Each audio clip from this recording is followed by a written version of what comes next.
This is probably the rarest bourbon I was able to get this allocation season, and it is none other than the Bowman's American Oak Spring Release. Now, does the juice live up to the rarity? Let's find out.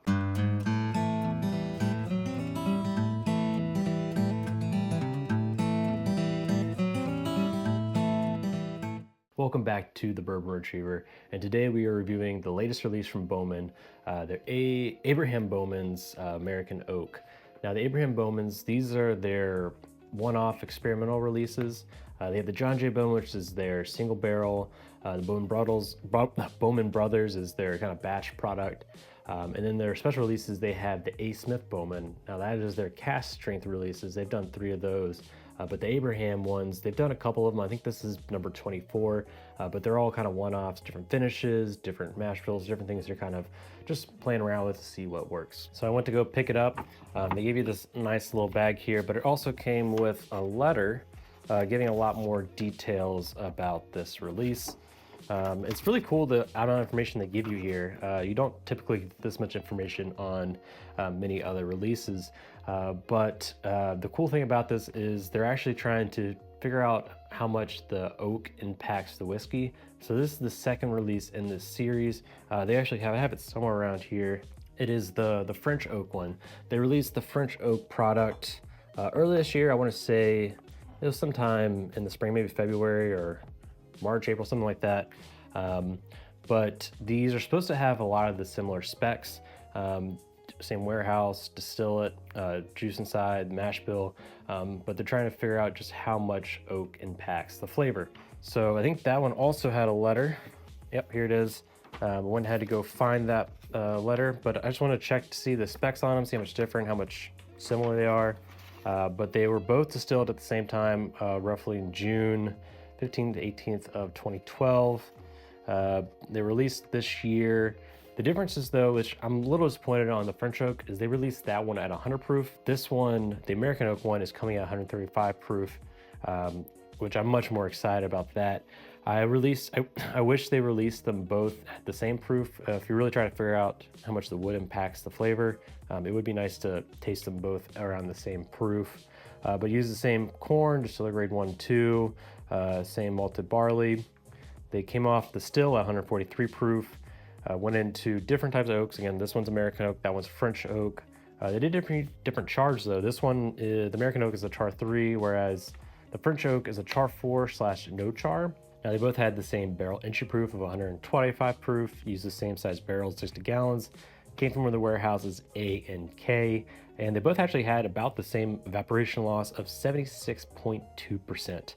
That is quite the amount of evaporation out of that bottle. Now the American oak is slightly older. They are both 12 years old, but the French oak was bottled beginning this year, right around that 12-year age statement, whereas the American oak was bottled in September, so that makes it much closer to 13 years old. All right, with all those detail of the way, probably almost maybe too many details, let's go ahead and jump into and see how it tastes.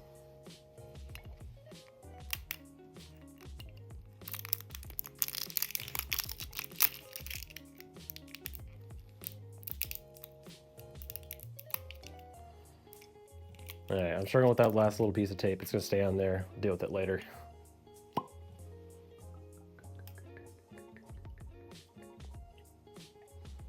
Actually, let's give a little bit more there. Give it a good review here, you know, take a good excuse to drink this. All right, cheers. All right, going into this, I was really hoping that this would smell and taste like a George T. Stagg. Bowman is owned by Sazerac, which also owns the Buffalo Trace Distillery. Rumor is that they actually ship a lot of the distillate. They distill it down in Kentucky and take it up to Virginia, redistill it, and bottle it as Virginia distilled. So since the brand is so related, probably has a very similar mash bill, if not the same mash bill, and this one aging up to 12 years old. The George T. Staggs are 15, so this is a little bit younger than that, but it's older than the Stagg Juniors, which are typically 8 to 9 years old. So I was hoping this would be something closer to that George T. Stagg profile. So yeah, right off the bat, I get that deep, dark molasses note. Their notes on this are much darker than bourbons that are much younger. So like, you even look at the color here, that is a lot darker than just the traditional John J. Bowman, which comes in at a little under 10 years old. but they proof that down to 100 proof, but this is much, much darker. So I'm trying to pick out the fruit note in this. I would say it's an apple. I don't know if I just have that in mind because I normally get apples on J&J Bowman, but this is almost more like a baked apple pie with heavy maple syrup encrusted all over it, baked nice and gooey. That is almost exactly what I'm getting out of this. Maybe a little bit of cinnamon on the background of that. Maybe that's what I'm thinking about the apple pie there. It's there. It's not too prominent. Yeah, the most prominent notes are that molasses with that deep baked apple pie look. Let's go ahead and jump into the palate. So that is proofy. This is my first sip of the day. It is 135 proof, fresh crack, so there hasn't been any air to it. So you can't judge it off the first sip, but let's go and jump into the second one. Wow, that is a nice roller coaster of flavors. I'm so happy I had that second sip, not just take a first initial impression on that first sip, because that first sip would have been a very different review than that second sip. That was absolutely magnificent. This might sound like a little bit of a cop-out, but there are so many flavors constantly changing on my tongue. It's really hard for me to pick one out right off the bat here. I really wish I could have let this sat out for a little bit. That might be something I do next year. I'll start doing reviews and then maybe like 6 months later revisit those reviews, because a lot of times when a bottle gets halfway through or even just gets a little more air in there, certain notes become so much more pronounced. So this is really good on a fresh crack, but I can only imagine how much better it would be sitting open for a little bit longer. Okay, I've grouped my thoughts a little bit here. This is definitely a pour I'm gonna need to sit with a little bit longer. Like I'm gonna have to sit down, take some notes on it, because there's just a lot going on. But beginning of the palate, I'm focusing just on that beginning front, getting a lot of butter, like a butter toffee note. Not much of that apple pie going on, but that butter toffee, rich viscosity right there at the front. Quickly changes though into the middle of the palate, where I'm getting a little bit of cinnamon, like a cinnamon spice, almost maybe allspice, like allspice baking spice, in the back of the palate, which then turns into proof. But there's a nice long finishing flavor along with that proof. Yeah, this like rarely happens to me with the bourbon. Like typically I can hone in on one note because it hits your palate. There's one part of it that just skyrockets. That's all you're getting. But as this goes over each part of the tongue, it's almost like a lightning storm. Each part of the tongue is just firing up, and they're pronounced very strong flavors on each part. And for some reason that's making it harder for me to actually get notes on them, just because of how quickly and how fast is moving between each different note that you're getting. All right, so I think the most prominent note I am getting on that middle palate though, when I'm focusing just kind of on the middle of the tongue, is a nice raspberry jam. It's nice and thick, deep, darker, kind of not plum, but darker notes. I think raspberry jam is almost perfectly on the nose on that front. And as I just sit here longer, even just a couple minutes here, the nose on it is just getting more and more pronounced, and almost each sip I take is also getting just more viscous in flavor. Yeah, that is really good. Let's go ahead and jump into the French oak though. Considering this is part of the oak series that they're starting, they hint in the leather that they maybe be doing more of these going forward, but these are the current 2 releases. So let's go and jump over to the French oak and just see how much different it is.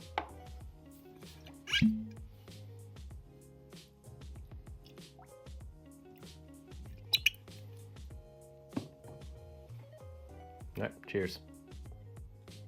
Yeah, so the aroma on this one is much more like a soft baked good, very light, with a nice rich jam note in there to it. I would say the jam note on this one tastes like it's more well aged. I don't know how to describe that. It's just more rich, thicker. Whereas the American oak, it's more of like punchy in your face. That might just be the proof there, like where it's just popping you, like maybe a brighter raspberry. Whereas this one is more of like a jam raspberry that's been just soaking in the juices. Yeah, you can definitely tell the proof definitely is not there too. It's much lighter proof on the nose, but let's go ahead and jump into the palate and see how that is. Yeah, well, that is a much different experience. Much more closer to like a J&J Bowman, which makes sense. They're both around 100 proof, but it's much more of a lighter, like crisp apple, like Rapid Tree, a green crisp apple with maybe a little bit of pine tree there in the background. I might be saying that just because I have a live Christmas tree here in my studio slash apartment, but definitely getting some pine tree there. Also, I hate to use the word watery. It definitely has lower proof, like it has that kind of water texture compared to the American oak, but I wouldn't say that it is watery in itself. Probably just comparing the two, you have that more of like water viscosity in the palate there, but there definitely is the flavor though going along with it. Yeah, that really is just like almost like a light apple jam. Take a fresh apple, mush it up a little bit. Not applesauce, that's too much of a bright note on that front to me. Also, viscosity is throwing me off a little bit. I just never really a big applesauce fan. But it has that nice lighter note of the apple, but there's that nice jam note in the background. Oh, I know what this is. This is apple butter. If you know what apple butter is, it is probably the best thing to put on toast. It was my favorite thing growing up to have, and this French oak is 100% apple butter to me. Right on the nose, you get that cinnamon, the nice jamminess of the apple, light note apple there. This is absolutely an apple jam, perfected to me. Yeah, I'm really enjoying that too. So now comparing the two back and forth, the French oak, I think, is a drastically different drinking experience just because of the proof point, right? You're talking about 100 to 135 proof. That is just mind-bogglingly difference. The 100 proof for the French oak, that's one that you can just sit down, relax, have a good pour, put in a rocks glass even, and just enjoy it. It's a very crushable whiskey, great notes, great flavor.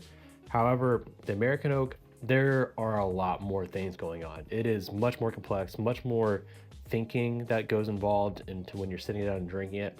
You need almost just to pour a glass, sit by yourself for 20 minutes, and just ponder on it because there's so much going on. It's definitely a bottle that I'm gonna need to, after the camera, finish recording here, sit with myself, pour another glass, and just kind of sit with it because there's just more going on there than I've been able to express to you guys so far. Now, before we get into my final review of the American Oak, if you're enjoying this content, hit that subscribe button. That way you don't miss any content going forward, because I got some other big reviews I'm trying to knock out here before I do my end of the year. George C. Stagg 2024, a bottle that I've been dying to try. Got a sample of that. The Parker's Heritage from this year, Four Roses, Maker's Mark Cellarage apparently. I got a couple of those I'm trying to knock out here before the end of the year, so you're not going to miss it. Okay, so should you go out there and try and hunt down this American Oak series, you can't get any more because it wasn't a lottery. The lottery's already come and passed, so your best chance of getting this is either at the stores in DC or other places that can buy secondary from people, or having a friend of a friend that you can try and maybe trade into the bottle for. So should you do that, is it worth the resources that it takes to get to it? Let me just compare it to other Bowmans just to help put it in reference. So I've had both batch 2 and batch 3. I would say this is better than batch 2 of Bowman, just based on memory, but I would say batch 3 is probably better. There was a much more richer caramel viscosity from my memory of that bottle. I definitely need to do them side by side, and also I need to do it after this has gotten some air into it, because I definitely think this bottle is going to improve drastically better once it gets a little more air in there. And between the French oak and this, I would much rather have the American oak than the French oak, just because there's more going on. Even though the French oak is a much more crustable one, I could just sit back and kill.